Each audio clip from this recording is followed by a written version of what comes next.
time for another draft physics video presentation. I don't know if that's quite the right way to say it. Anyway, okay, it's going to happen again anyway. It doesn't really matter how you say it, exactly how you say it. It's all this semantics, right? That's a subject in itself. The fact that people argue, playing games with words, pick out one little bit of detail and say, therefore, the whole thing is broken because one silly thing, one letter's, in the wrong place. You say, you use the wrong phrase. Like, I could play lots of, what's his name? Leonard Susskind videos. He makes good videos. He's a good speaker. But he makes the subtle mistake a lot of times. He'll call a proton an electron. He'll call a photon a proton, those kind of mistakes when he's talking about something. So, silly little grammar errors. And, would it be rational for me to attack his theory because, he called it an electron when it's a positron, or, some kind of bullshit like that?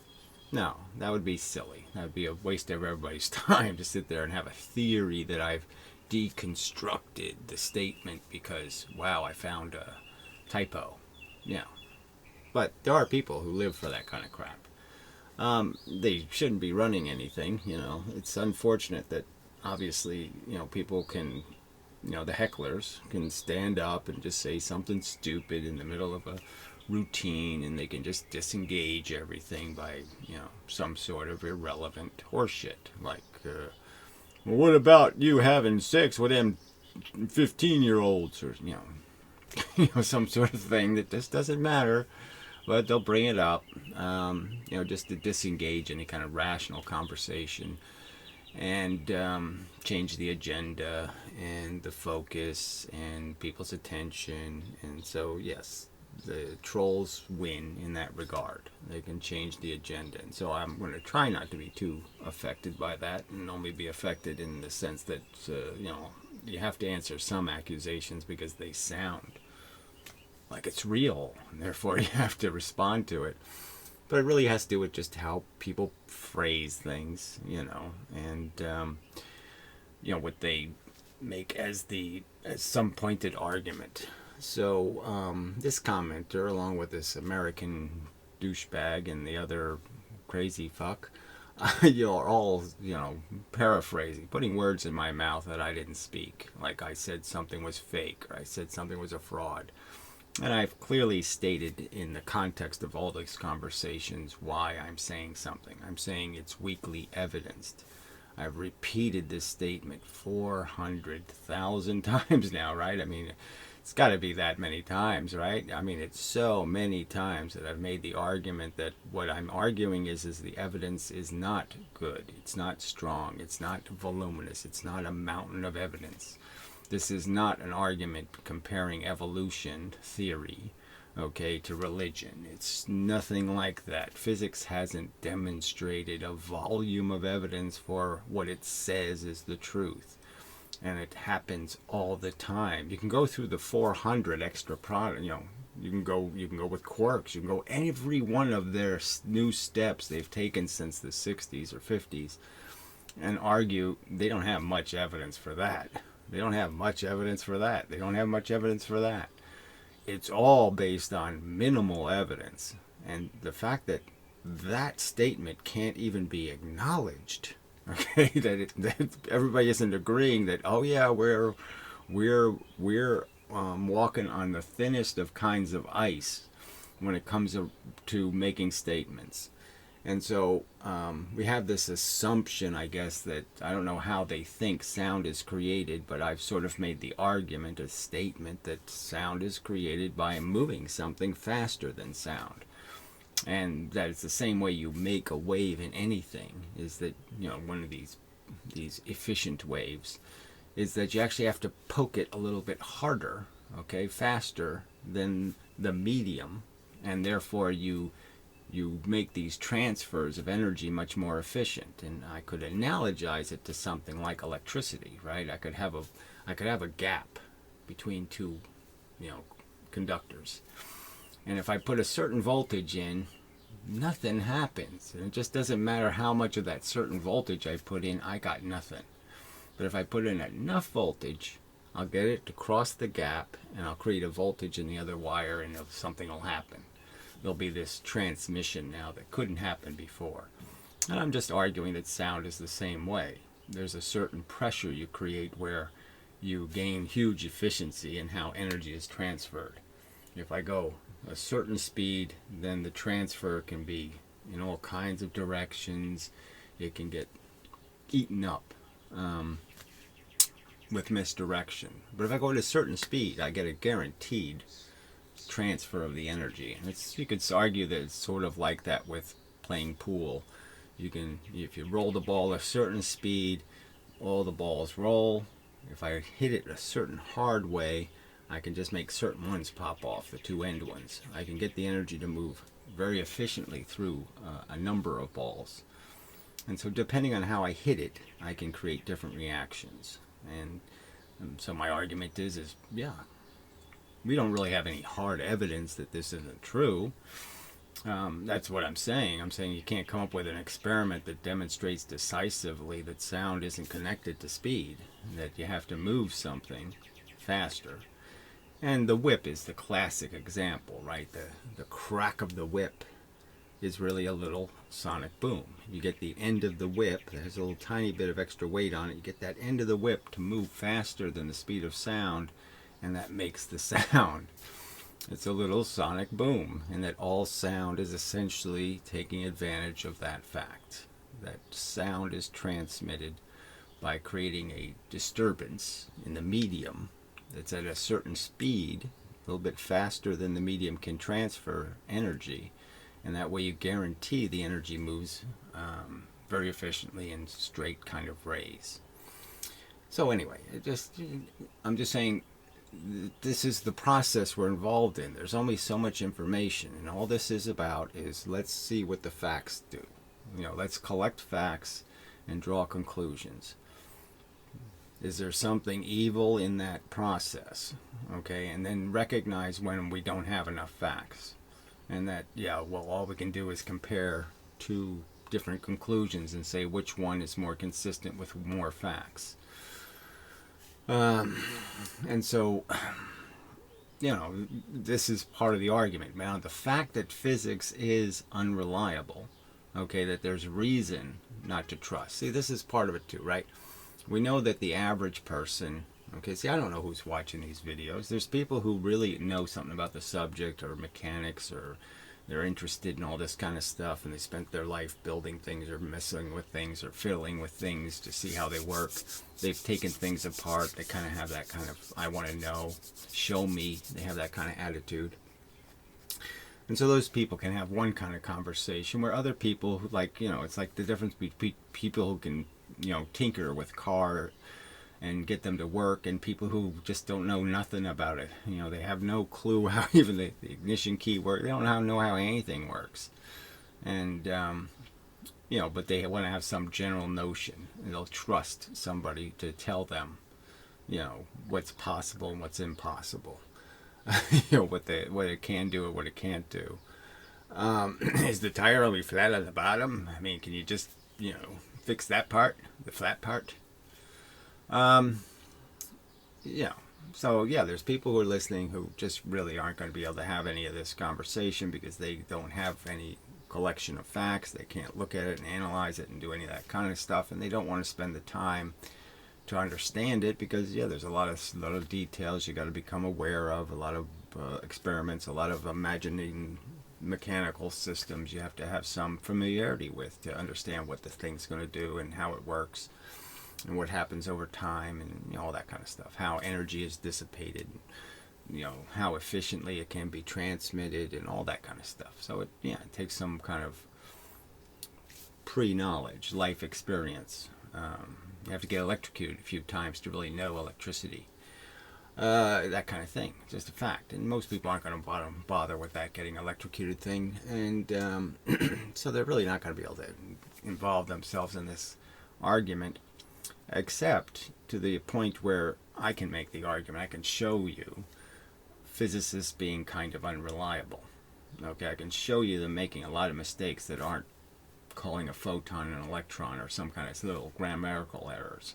I can show errors that are really kind of gigantic errors in concept. So there's reason to doubt. That's what I'm saying. You have good reason to doubt physicists.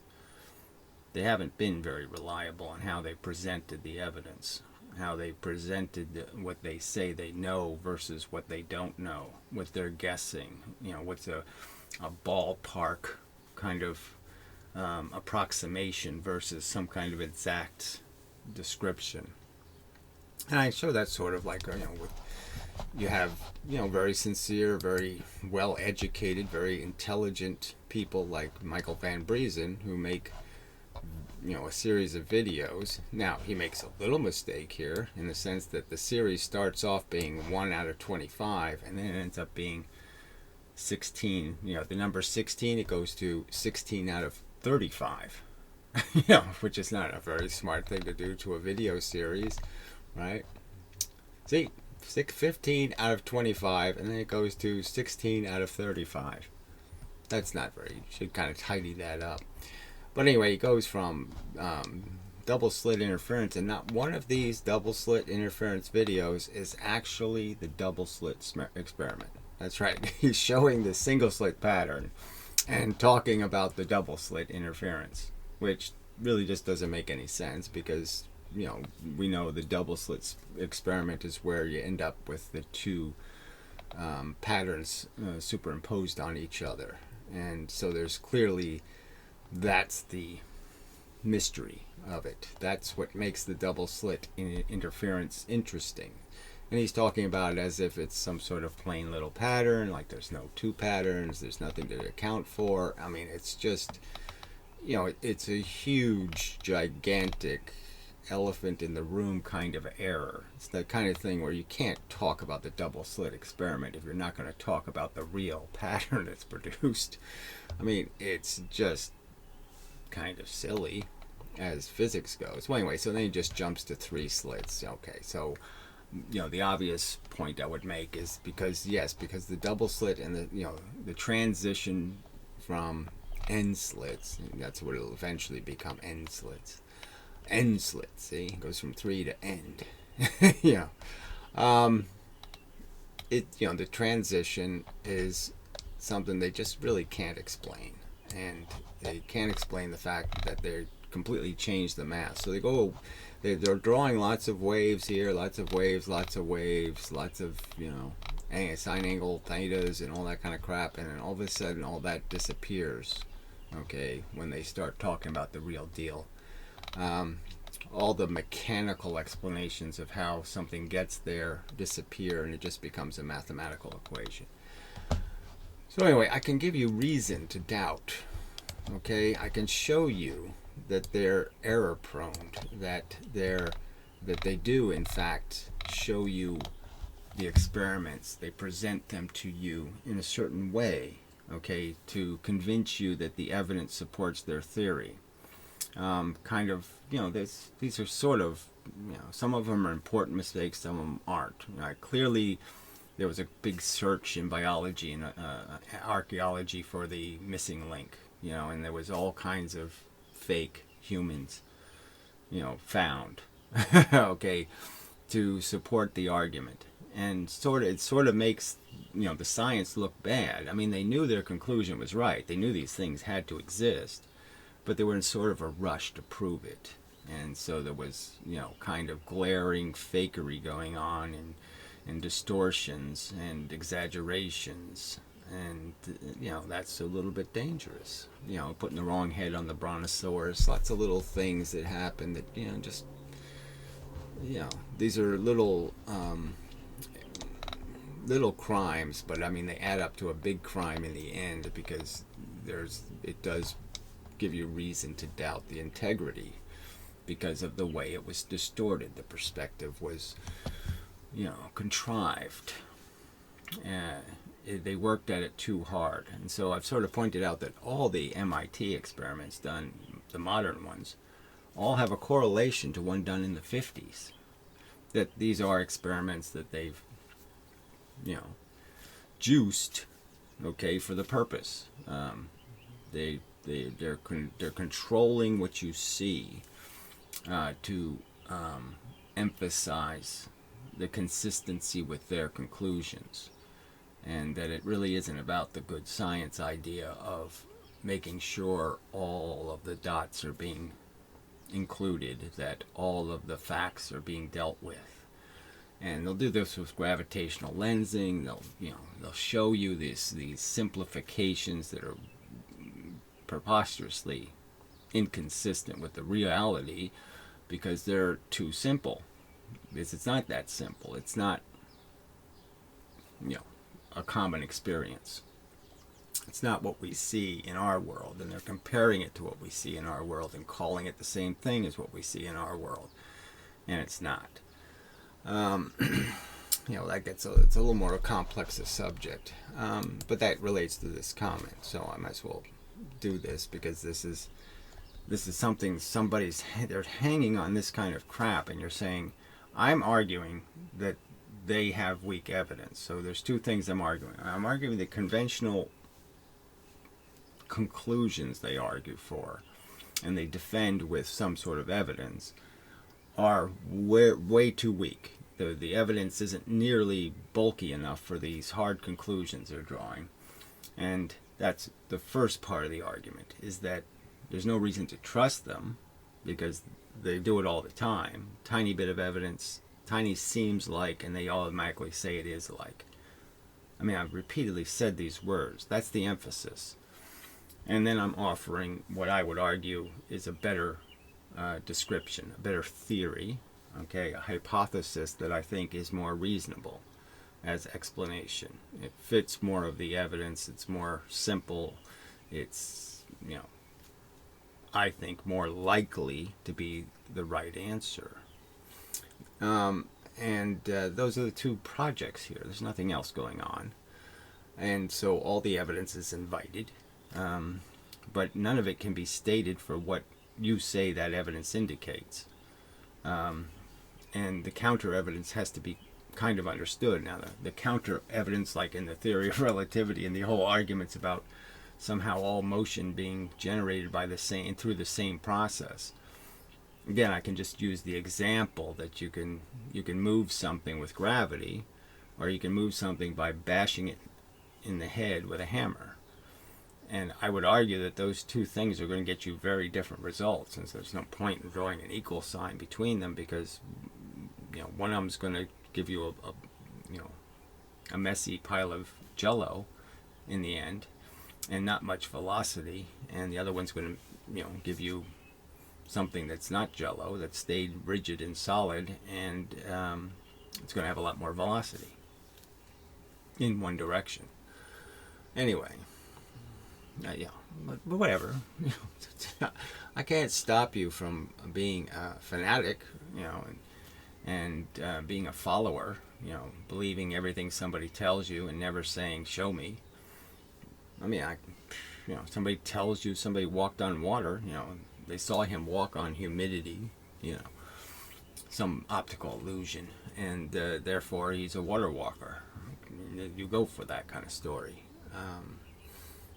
I don't. So anyway, you said repeatedly that Eddington experiment has never been successfully repeated. Yeah, what do you want? And the conversation has been a public one, okay? There's never been, like, I said it and you have to believe me. The conversation took place, and the argument is there any other evidence of solar lensing? Now, the only experiment they've come up with to do this is this Eddington experiment, because, with the eclipse, because nobody thinks we can do anything with our satellites. So all the cameras up in space aren't forever pointing at the sun, near the sun, and seeing what the stars are doing. So we're stuck with this. Do you have any evidence of anything else?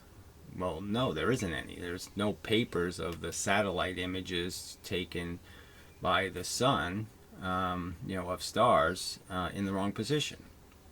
Even though we have satellites up there for 30 years now, really functional, lots of cameras on them, big giant lenses on those cameras.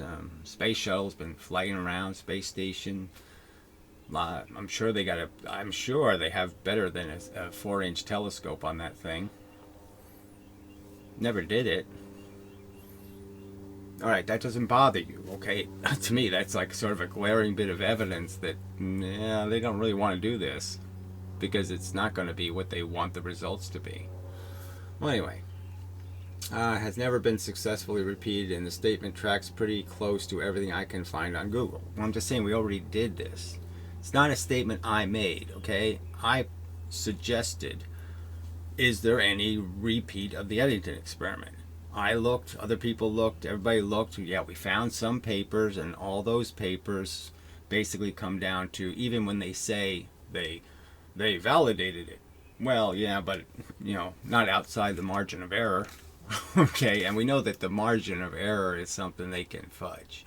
There's no real scientific method to actually calculating margins of error. You sort of just try to be more cautious than uncautious. You'll try to establish a number that gives the benefit of the doubt, but in a lot of cases you can't know your error. You have to just approximate these margins. And when you have more than one thing in the experiment, then there's more than one margin of error in all of your data, and that gets complicated in how you multiply those margins of error. But anyway, it's conceded by the people who did the experiment that they're a little bit too close to their margin of error. Anyway, most experiments I've found reference to about 5 or 6 seem to suffer from various issues, equipment, weather, etc. And again, let's point out that one of the big issues is it's you don't get this perfect over the head eclipse that often. The 12 noon eclipse, the perfect viewing eclipse, and that's what we had 2 or 3 years ago. I mean, the perfect eclipse over North America, and excellent weather, and it's just kind of bizarre that nobody did the experiment on on the 100th anniversary of the experiment, or the 99th or the 101th, whatever. I mean, it's right on the centenarian anniversary of the experiment, in 1919. And still nobody did it. Seems a glaring thing. This glares at you like, that's just bizarre. All right, anyway. It's also the 100th anniversary of Einstein's paper that was validated and all that kind of stuff. Seems to suffer from various issues that prevented a definitive conclusion. Well, frankly, the experiment is itself so delicate. The chance to screw it up or mismeasure or to get it wrong is, it's a pretty delicate experiment. That's all. It's a very small margin you're looking for. Anyway, but one physicist, Dr. Donald Burns, so again, he calls him a physicist. I don't know, was he? I thought he was an amateur astronomer, but whatever. Claims that he did the experiment during the recent North American solar eclipse. So we already did this, but whatever. And that the results confirm Einstein's calculations even more accurately than Eddington data showed. Well, it's only more accurate if you go based on what they claim their technology can do. So the telescope is far inferior. So you're starting off with way less resolution as an image. And then you're doing a bunch of electronic processing, and you say you have a lot of confidence in that. I don't have any confidence in starting with degraded data. So I would say use at least as good a telescope as Eddington, not an inferior telescope. Anyway, are you aware that Donald Burns and this experiment? So, why bother asking me? I mean, what's fine, whatever. I mean, there's no rules here about how we do this, but do you understand how, yes, this is a channel that's been active for 7 years. These things have been talked about. I don't know what to say. I mean, I'm sure I have some videos with the Eddington in the title. But do you think it's going to work this way where everybody gets to start the conversation over again because they showed up late? I don't know. I mean, I don't know what the best solution for it is. I suppose I could index every one of the videos, but, you know, I don't have time to do everything for you people. Anyway, if so, how would you explain the difference between what he claims and what you've been describing? Well, again, I don't see any conflict. I'm just arguing if you're going to claim there's lensing, I'm saying you sort of have to prove it. I think it's an extraordinary claim. I think the claim that photons are bent by gravity is bizarre. There's nothing else is bent by a force. So you have a problem right there. Doubling the effect on photons for what? For the purpose of drawing an equal sign that doesn't need to be drawn? Because you want to say getting hit in the head with a hammer is the same as getting hit by gravity? I think that's stupid, but okay, whatever. Yeah, I don't think there's any reason for this doubling. Okay, any good reason. And I'm saying, yes, the evidence sucks. So, yeah, even if you say this amateur astronomer, blah, blah, blah, you have some... Do you think it's really convincing evidence? It's overwhelming? All reasonable people must obey this conclusion drawn based on all of this synthesizing of data? You trust all of that crap? I don't trust it. All right, anyway, the reference link does include a transcript of his presentation. Yeah, and it includes nothing in terms of real data, but does feature the slides he used to illustrate his talk. And the slides contain what? Is there any good images of anything the telescope saw? No, there aren't. There's giant pixels, giant square pixels. Horrible resolution. Anyway, the technical details are a bit beyond my limited understanding, but I'm interested in what you think of his experiment and conclusion. Anyway, here's the link and the abstract. Well, the point is, it's really not the Eddington experiment, okay? He doesn't have a high resolution 10,000 star image of the sky. Well, either did Eddington, because the weather was so bad he only got 1,000 stars. But regardless, this guy got like 50, right? I mean, not a great image. He's not doing the same control. That is, he didn't take images of the same stars in the winter, you know, to get the same viewpoint, except you're in a different place in space, which isn't great. But anyway, you get the same perspective as you're looking at with the sun, but the sun's not there, so you can get the image at night in the dark. Let's see what else to complain about. Yeah, and it's using star charts and other synthesized methods, so it's not really the same experiment. But whatever. Okay, so I've already been over this, but it's just the idea that okay, he thinks this is the problem, right? It's not been published. Okay, it's not a published paper.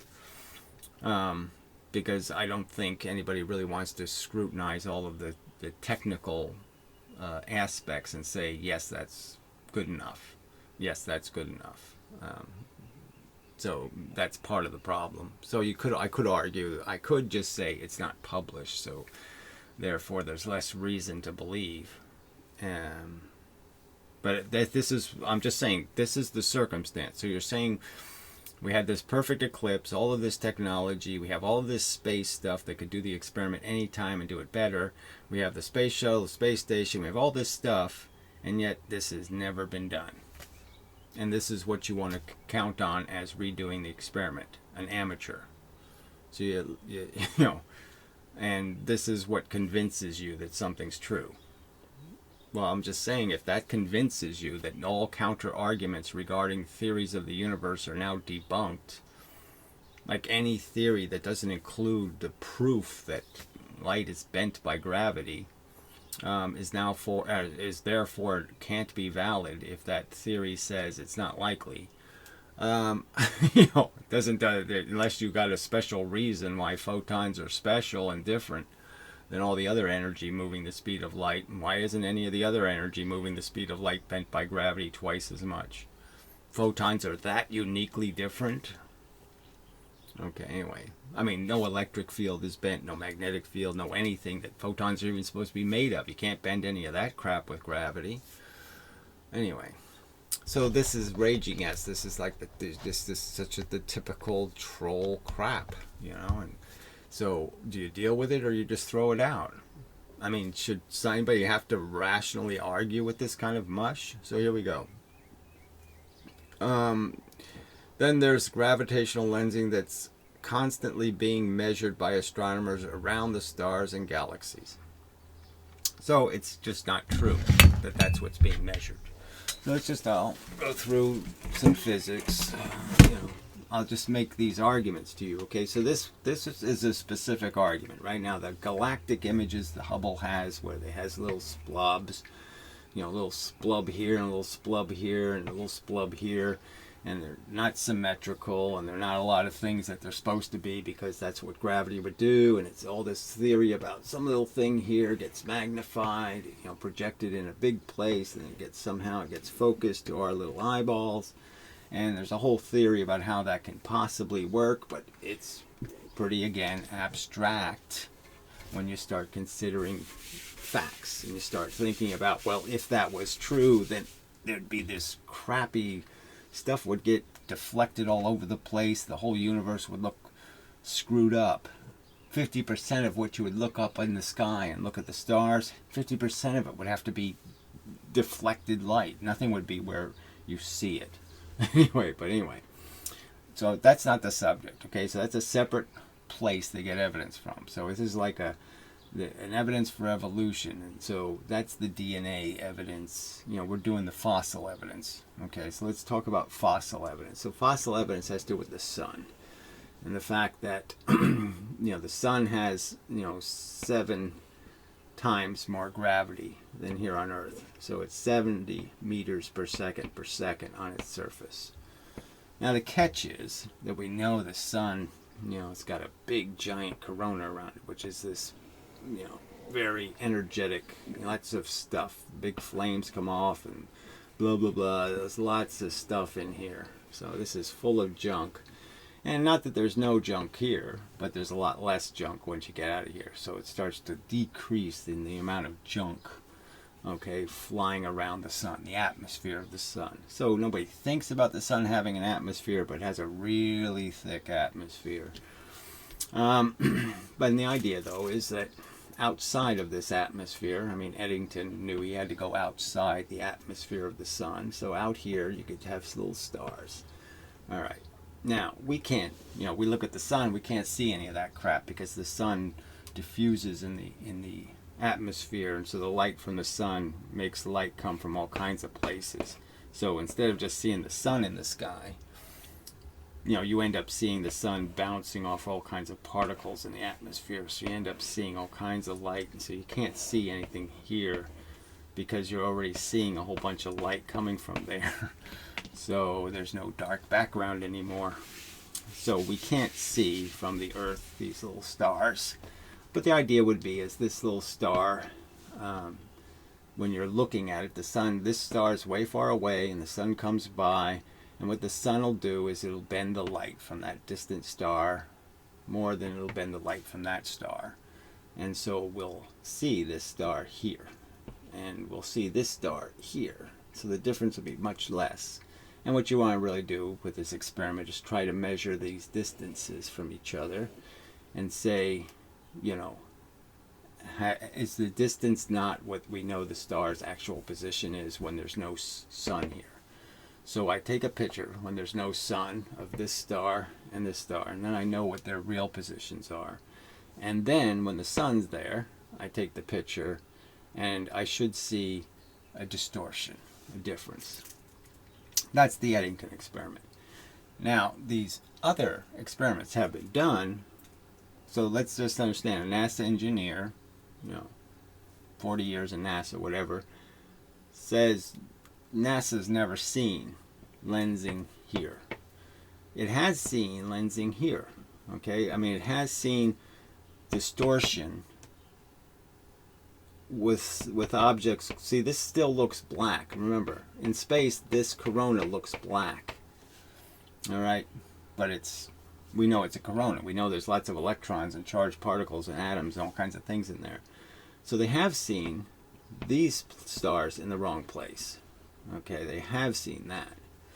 And we have lots of satellites and other things that do see this all the time. You know, we have radio telescopes, you know, a bunch of wires and a parabola, and it looks up at the sky and it sees, okay, something like this radio source will be behind the sun, and you know, this galaxy or whatever, and it's going to see the radio waves, and it sees them when it shouldn't. Okay, when it shouldn't be able to, you can't view them line of sight. So it sees it when the sun's in the way. But you know, the truth is that we know that can happen just from scatter. That is, the light, just like in the atmosphere, it hits stuff and it bounces off the stuff and it can get to us. Now it'll bounce off the stuff and go here. It can bounce off the stuff and go here. Everywhere we'll see it. Okay, even though it's not supposed to see it, because it's back here, right? So obviously scatter can account for seeing something that's behind something. So nothing got bent. It just got scattered. Now that's a real phenomenon. Nobody can dispute it. Now you're saying, when they say we know it's not scatter, we can tell the difference between an image. Okay, so we're just talking about an image here that shouldn't be there. You know, some way of seeing something. It shouldn't be at a location. We're seeing energy from one place coming off of some other place. A reflection. I don't even want to say reflection because that's a bias. But I'm just saying, the truth is that if the light was bent, that is, it went in this round path and hit us, we don't have any way looking at it from here, just looking at the light. So the light hits our eyeball. Just looking at the light, there's no way to tell, just looking at the photons, that they bent or if they were reflected. We don't have any technology that can tell the difference between a photon that was reflected and one that was bent. So that's just not possible. Now you can do different things about measuring polarization, and different things can have a different influence, right? Certain scatter will cause certain kinds of, there's rules of refraction. So some of those rules might give you some indication, but it's limited in what it can tell you. And the real truth is that it's kind of reaching, it's going kind of beyond the science to say that you can tell that this fake image was created by bending versus it being created by scatter. So all of those other experiments inside the corona are reasonably suspect. A reasonable person says, well, that's not very good evidence because you're in the scatter zone. So any experiment that's using data, okay, that's in the corona, it has to be at least suspect. It has to be something you say, grain of salt. You can't really tell me for sure it bent rather than got scattered. And that's just the truth. So NASA doesn't have any images of anything out here. Nothing. Zero. And that's really the place you need to do it. That's where Eddington had to do it. The experiment to have any trustworthiness. That's the place you've got to measure it. And it's harder to measure because, see, it's 70 meters per second here. But once you go out to this corona, you're already 4 times less than that. So now you're down to 22 or whatever. 23. Well, it doesn't matter. Meters per second. So now you're only twice the gravity of the Earth. It's not much gravity at all out here. And so now it's getting dicey. And remember, the whole thing depends on this idea that somehow the photon, the only object in the universe, 2x more movement by gravity. Twice as much. Nothing else. Just photons. Okay? Not magnetism rays, not gravity rays, not electrical rays, not any other kind of ray except the range of photons. All the other forces moving the speed of light, not affected. The only force affected. And the stuff moving really slow, like electrons and protons, nope, 1x for them, 1x for them. They all get 1x effects Just the photon gets this special 2x. And you're telling me, honestly, you cranks, they've proven it. Isn't it well established by volumes and volumes of evidence? You can't be a reasonable person and doubt this. I mean, it's pathetic that I have to say that. That I actually have to argue to people who are, how egregious the silly religious people are. What's the difference between the silly religious fanatic telling me I have to believe in Jesus, he's just so fucking obvious, and God, how could I doubt the existence of the wonderful God?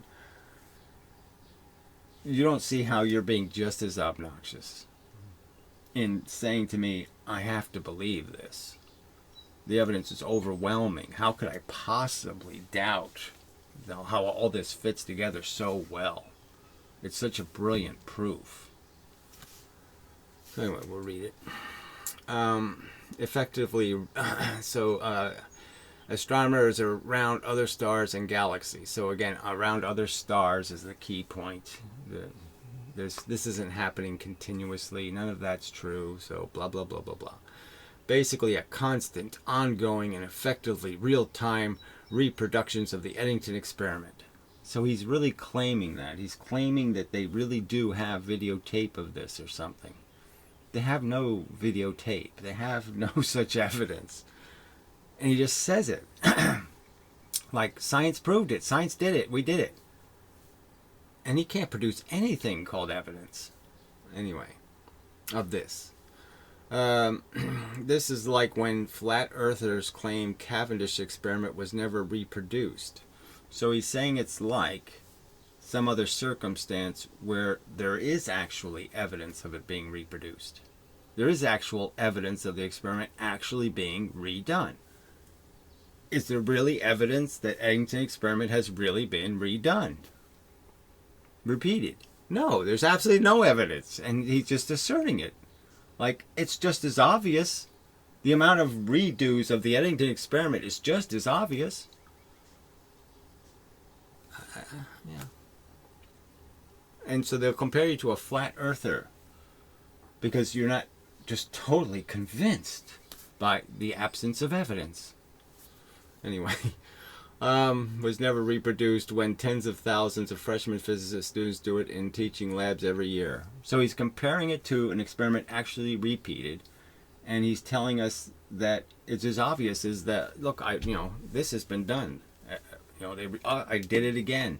Look at that. I repeated the experiment 4 times, 5 times, 6 times. He's saying that's just as the same thing. The Eddington experiment has been done. Just like this chalk has been dropped, the Eddington experiment has been redone over and over and over again. And we definitely have tons and tons of images of stars in the wrong place around suns, outside the sun's corona. We have a ton of that evidence. It's been done all the time. We have tons and tons of photos. You can just go on the internet and see all the great photos of solar lensing. Yeah, obviously you can't. So I've suggested things like, Jupiter, big, okay, the gravity outside its atmosphere, there's not a huge corona. It doesn't have the same kind of energy problem where there's a whole bunch of noise outside of its atmosphere.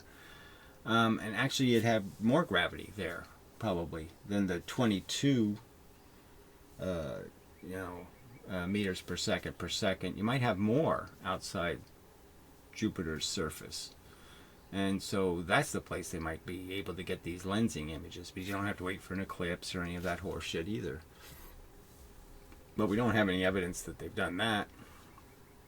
All they've done is radio, and like I said, radio, scatter, scatter, scatter is always going to be your problem. So you're not looking at an image, in the same sense.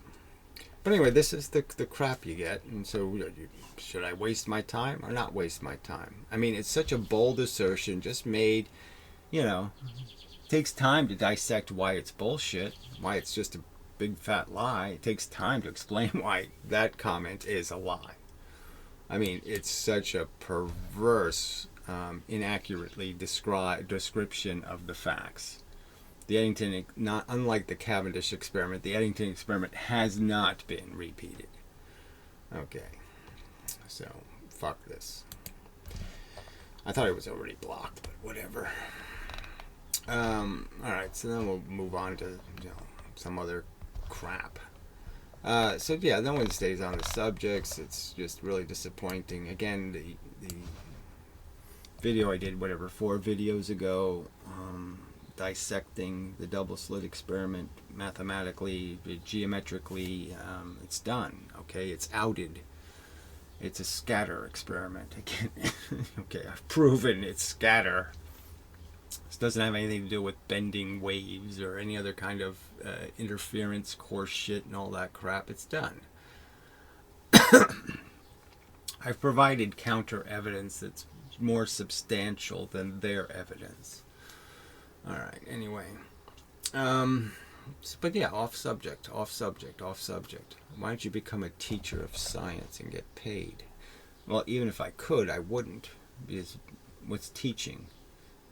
You ought to just learn how to learn, right? There's no such things, and no subject should have to be taught anymore, right? Because everything is videotaped, everything's a record. There's records everywhere. There's books everywhere. It's all accessible. You shouldn't bother with teachers. You should learn how to learn. They should teach you, okay, how to learn. And then we're done with this teaching crap, okay? But yeah, an audience full of morons. Yeah, no, thank you. Not interested. And I've done all I can do, which is, provide some opportunity for you not to be a dupe and a fool, okay, by explaining how their evidence sucks, and you ought to start rethinking some of the crap they're saying, because it's fucking bullshit. It's a religion, this wooey entanglement crap, all these complex, bizarre phenomenon. It's all crap. Anyway. But it's just not relevant to the subject. It just isn't relevant, okay? I mean, I just gave you an explanation for a 200-year mystery that they've created this whole wooey frickin' religion out of. I've explained to you Jesus didn't walk on water, okay? I'm explaining to you that, when the air's humid, somebody can walk across the desert and the air gets all wobbly and it can look like they're walking across a lake, but there's no lake there. Okay, it's an optical illusion. Okay? Shit. So anyway, it's just nothing. So it's a perv action. What the hell? So I make a video pointing out how, somebody ought to pay attention, because I've just debunked the double slit experiment, and this is the crap he leaves. I think you missed a comment of mine a while ago. It should concern the word continuous. Oh, that's so exciting. If I recall correctly, search tag. I can't search comments that aren't displayed on the page. Okay, and I can't display them till I go all the way through the comment and said show responses. And then I will see that you have a response there or something. But I mean, really, this is what I get as a comment on a video where I basically have particle theory lives, and this is the crap you fucking type as a comment on that video, and you wonder why I have a crappy attitude, why I'm sick of this shit. This is why I'm sick of this shit. Okay, the audience is too fucking stupid. I'm not interested in a fucking audience. I'm interested in somebody who can make some kind of thing called a rational counter argument. That's it. I'm not interested in fans. I'm not interested in livers. I'm not interested in friends. I'm not interested in any of this horse shit, bullshit, fucking, oh, I just can't. I gotta know what comment you made with the word continuous in it. I'm just so fucking beside myself with curiosity. No, I'm not doing that here. Sorry. God fucking damn.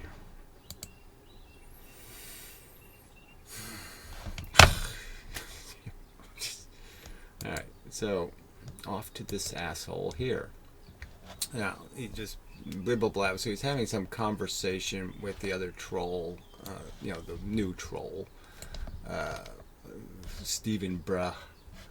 And it's just such horseshit. And you're just, like I said, should I bother with these people? I mean, it's good that they're a little club now, okay? The Farley and Bra and whatever, Slave and Cato the Dumber and Mindlessly Marbly. It's good that they're all in one place, but they still can't make an argument worth shit. And so it's just such a waste of time. I mean, they can't argue actual physics at all. There's just no actual physics arguments. Out the drama, because I'm like, well, if he's taking on another physicist, someone on YouTube, let me see how he does this. And then in the middle of the video, he says gravitational lensing is fake. And I'm like, what the hell? And so So here we go with the paraphrasing again, right? Right? I mean, did I really say that gravitational lensing is fake in no context at all? I mean, what I've pointed out is it's fake in the sense if you think it's hard evidence, you're crazy. You're insane is what you are. If you think it's really good evidence, you're fucking stupid. Like, that's what you are, all right? Because the evidence is incredibly weak. There's lots of problems with the image of Jesus walking on the water. All right, you can't see the lake. Yeah, all you see is this little bit of stuff, and it's not a very good proof. That's what's being stated. Okay, the evidence sucks for the weight of the assertion. We're convinced. We're proving it. We've established it as a fact. But the evidence doesn't do that very well because it has all these huge mathematical flaws. It has all kinds of flaws. And like the Van Briesen thing, he's describing the two-slit experiment by ignoring the two-slit experiment, by not having the two-slit experiment in the picture. He makes 35 videos and he actually doesn't show the two-slit pattern. You don't see a problem with that? Oh, fuck. Threw me for a loop because, like you said, I thought he had the knowledge. Right, so that's all he's looking for. This guy doesn't want to know it. Like, show me. Explain it to me. Show me how a car works. He doesn't want to be bothered with that. He just wants to find the mechanic he trusts. The go-to guy to tell him what the car is wrong with the car. Car makes a sound. He doesn't want to understand why it's making a sound. He wants the mechanic to figure it out. Okay, and just tell him what reality is. All right, so he doesn't want to understand reality. He just wants somebody to tell me what it is. Tell me what the truth is. And I'm just pointing out to you that if you go to physicists to find out the truth, you're going to find a lot of not truth in there because they don't have a very good fact-checking mechanism. They don't have very high standards for theories. It's not what you think. They don't bother with that repeating thing. They don't bother with this be careful thing, don't jump the evidence thing. They don't bother with any of those concepts. So they're not going to be very reliable mechanics. And they might walk up to you and say, I think your squirrel is, non-circular. Your squirrel has its feet have some they're a little swollen. So the squirrel in your engine is a little bit, he was drinking. Your squirrel is drunk. Yeah. You want to trust that mechanic? Go ahead. Okay, I can't stop you. But I can say to you that why are you doing that in the first place? This isn't that complicated, really. It doesn't take that much work to understand how push is a lot easier to understand than pull. Okay, that when you really think about all the pulls in the world, you have to say, oh yeah, pull really is pushing on something. Can't really pull it without grabbing it, creating friction, pushing. Yeah, can't really do it. Little concepts like that. You could say, oh yeah, I get that. But no, don't bother. Forget I said anything. I mean, it kind of seemed like it. And then it was just like, no way. Like, he must know something that's not in my textbook. Yeah, well, that's the whole argument is being made, is that what's in your textbook is a story. Okay, it's a 3 pig little story, and it has like, okay, yeah, it has that picture of Jesus walking on the mirage. It has some stuff in it, but it doesn't have much. Okay, it doesn't really do the show you thing. It doesn't show you. Okay, it presents. Well, this is the double slit experiment, except, well, I didn't bother putting the real picture of the real thing in there. We're not really going to explain the real pattern. We're just going to explain a pattern, okay? Patterns are patterns. Who cares? That's what your textbook is going to do. Okay? I've demonstrated that over and over again. Textbook isn't necessarily real book. Okay? Now, you want to believe it is? Go ahead. I can't stop you. I mean, it's really, these assholes are sitting here saying, like, I just walked up and said, gravity isn't bent twice as much by gravity. And I didn't explain any context to that statement at all. You don't think it's important to understand the context, that the only reason why they say it's twice as bent by gravity is because they said Einstein is right.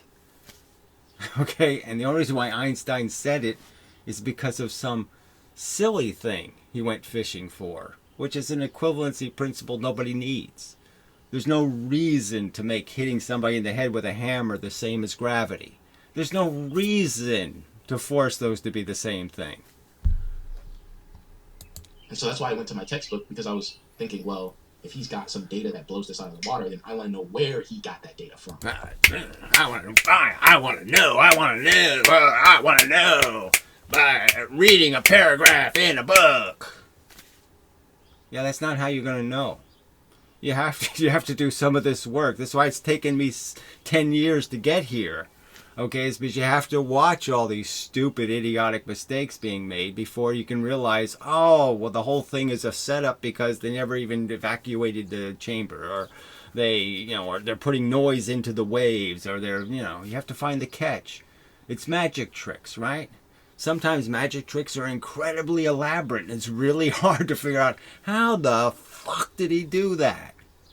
But there is a how did he do that? There is an answer, and sometimes it's going to take you a long time to figure it out. If you have to just sit there and do it from a distance, you have to find out how the magician did the trick. It might take you a while to figure out how he did the trick. So, let me continue reading. He made a video in 2013 showing drawings of his imagined version of a loudspeaker, all pure fantasy, and repeated his assertion that there was a steel rod attached to the cone. All right, so Stephen Bro's got this speaker analysis up his ass, right? So this is another it's just too silly. You're almost like saying, what the fuck are you arguing about? I wasn't doing speaker theory videos, okay? I just gave an outline of the principle of a speaker, because the real point is that I'm arguing that all the sounds we hear are created by faster than sound motion. And so somebody brought up the speaker and said that, it's not possible because the frequency going in isn't, if I put it over time, it's not going to make the speaker move fast enough. There's not enough vibration. So I was just trying to give you an illustration of why this speaker thing, that's connected to an electric thing. So the electricity goes through here, and it quite obviously vibrates the cone, okay? And the cone vibrates, and that's what creates the sound. So we all could agree on that, can't we? And that's the only principle I'm arguing. I'm not arguing about the mechanics of the fucking speaker. Because, frankly, the mechanics is different. He brings up old phones, and he says, Gary's right about old phones. Well, then, so what's this argument about? It's just silly. So they don't even understand that the real argument is about how is sound transmitted. And is it true that all sound is essentially a collection of sonic booms? That my vocal cords have a bunch of little fibers on them. The fibers end up whipping faster than the speed of sound. They create a little boom, boom, boom, boom, boom. And those little booms, like little hoobie voices, add up. And when they keep doing it, I'm here, I'm here, I'm here, I'm here, it creates sound that we hear on our ears, because this is able to travel efficiently through the medium. So it's like the rope analogy. If I want to make a wave in a rope, right? And so here's a rope, and I want to make the wave go through the rope. If I go, Yeah. I move my hand slowly. The rope goes, doesn't do anything. The only way I can get the wave to transmit through the rope, to go whipping through the rope, is that I have to move my hand quick. Little tiny movements very fast, okay, makes the rope do big movements very fast. Okay, so that's the way it works.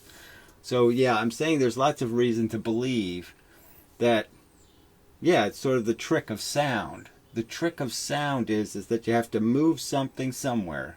Every time you hear a sound, okay, that's sound. The sound is actually being produced because the little, edges of my finger, where my fingerprints are and all that kind of stuff, they're compressing air, and I'm pushing the air faster than the speed of sound, and I'm really creating sonic booms. That's the theory being proposed. Arguments about fucking how speakers are exactly connected between the electrical part, the magnetic part, and the speaker. Who cares? We know the speaker cone vibrates. Oh, fuck. So anyway. Is there any point, really? Is there really any point in attempting communication? Again, until I get a physicist, somebody who has enough brains to be able to know the difference between the details that matter and the details that couldn't fucking make a difference, what's the point? In late 2017, as mentioned, it's claimed fairly recently that sound can only be made by these mini sonic booms caused by the thing making the sound moving faster than the speed of sound. Yeah, that is weird. It's weird. Brilliant counter argument. Yeah, it's up there with a superhuman dance. You're just so good at counter arguing.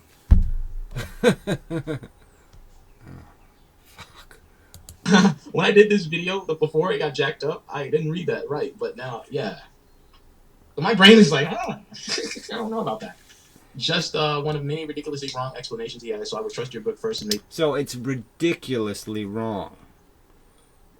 It's ridiculously wrong to say the whip makes a sound because the end of the whip, the tip of the whip, moves faster than the speed of sound and creates a sonic boom. And it's ridiculous to take that and compare it to all the other ways sound is made and point out all the ways that almost every way I look at. Just like it's ridiculous to point out that pull is an idiotic concept. That the fact is that everything that is pulled to something else, you can always find where it's being pushed. That the pull action has a push as the real cause. That's ridiculous. Fuck. Let me check out whether he has accidentally guessed the odd thing correctly. No, I went on Reddit and they were like, he's a crackpot. The Redditors. Oh, the Redditors. That's where you go to get the truth now. So that's the truth. The gang. Okay, so yes, the Wikipedia gang. They go to the gang and let the gang tell you what the truth is. Isn't this just too fucking cliche? What does the Ayatollah say? Why don't you tell me what the Ayatollah's opinion is next? The Ayatollah doesn't think so. So, yeah, he must be wrong. That have dealt with him before in bad physics just say, like, don't even go near him. One of the guys actually said something like, I'll link it to you. Yeah, so you're all such pathetic cowards. I mean, it's just amazing. Pathetic cowards reassuring each other that, oh yeah, he's been proven wrong hundreds of millions of times, and he's the most awful person, and he... Yeah. One of the guys said it's natural to want to have that inclination to test out where he's getting that knowledge from because of how confidently he just spouts it out. And confident in what way? I'm confident that I know what the two-slit pattern looks like, and I know that I just watched 25 videos by a professor of physics, and he wasn't talking about the double slit experiment. He puts it in the title like he's going to talk about the double slit pattern, and it wasn't in any of the videos. I'm confident that that's not how the world should fucking work. So I was like, yeah, but I probably shouldn't have fucked with him because I should have just known. Well, I shouldn't have known. There was no way I could have known. But let me read your comment. Well, there's nothing. You're just an arrogant shitter, okay? Like everybody else on this fucking planet, the idiocracy, the fucking too goddamn stupid. You're not smart enough to even know that you're not an artist, that you're not a mechanic, that you're so fucking preposterously underqualified. And here you are making judgments of people much more qualified than you. And it's kind of obviously how much more qualified they are just because, yes, they've actually played physics lectures in their videos. So they actually did spend that time. I wonder how much actual time you have spent not only watching experiments and watching lectures, and then how much time you spent actually thinking about what you just saw. I no longer trust him as far as I can throw him. There you go. Okay, so this trust thing, I'm not looking for your trust. So you were making a big mistake if you thought I was here to tell you what the truth is. Because no, I'm here to argue what the truth is. I'm here to sit there and analyze what the truth is. I'm here to show facts that lead to an understanding of the truth. I'm not here to do anything else but talk about, well, there's a fossil that looks like this, and there's a fossil that looks like that. What do you think, retard? All right, if I suggest to you that, that looks like in our physical reality, there's no such thing as a pole. Like in our real world experience, all the poles can be understood as pushes. Yeah, that's what it looks like. That's the only thing I can see on the board. There's no other evidence. I can't find a single physical circumstance that we interact with every day where I can't find a push behind every single pole. Now, do you have an example of the magical pull? Because I can't find one. So every physical thing I look at in the universe where like even I'm pulling this chalk towards me. Well, I'm not really pulling it towards me because the chalk itself is going to experience it as a push. What happens to the chalk? Well, the chalk's really getting pushed towards me, actually. From its perspective, I'm pushing this way on its little fibers. I'm pushing the chalk towards me. Can you give me an example where that isn't true? That's the purpose of this channel, and yes, you obviously missed it. As the idiot you are, you couldn't get something that fucking obvious. That the point of the channel is to discuss the evidence, retard. Not for me to tell you what the truth is. Well, too much information for now, perhaps. No, you're fine. I think I've given you enough of a hint to be very cautious, right? And that's natural for me. And I don't want to talk about the race thing too much, but now part of the reason why race thing? There's a race thing here? Oh, I didn't realize there was a race thing here.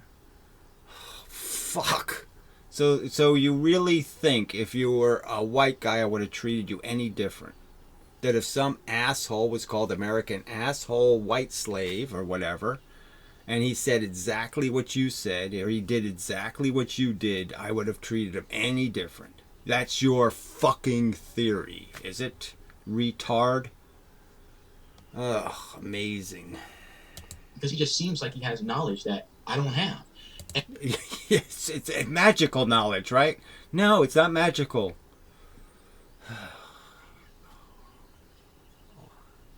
Lots and lots and lots and lots of hours of work. And part of this whole black thing or whatever, there's a doctor, Dr. Joy DeGruy. She's like an African American author, and that's a standard of some kind. See, the whole point is all that crap is not supposed to make any difference. See, I don't care. Girl physics, man physics, I don't care. Right? But when they're cliches, okay, so, when the woman's dressed in her, there is actually a woman does mathematics, and she's dressed in the, push-up bra, the whole thing's going on, she's just, Well, yes, then it's just cliche, okay? I can't, you're forcing it to be an issue? Oh, okay. So I have to pay attention? I try to handle that race stuff myself and just read books on it. But she had in the book, I don't know if you ever heard of Carl Linnaeus.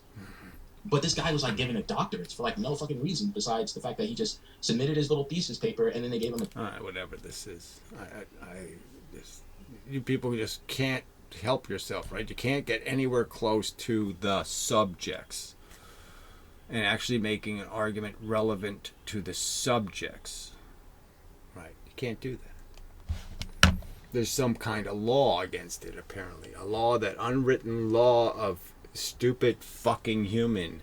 Never stay on the fucking subject. I somehow never saw that law, you know. I didn't know it was against the law to stay on the subject. So, yeah, I'm all my bad. My bad. Wow, sorry. I didn't realize that's, you know, life on Earth. All right, enough of this shit. Just fuck.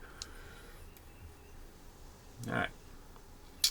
So, till the next time, when, you know, we'll see if the Piro, can the Piro respond to the 2-slit video where I've just outed it. It's done. It's exposed. I mean, it's exposed. All right, till the next time.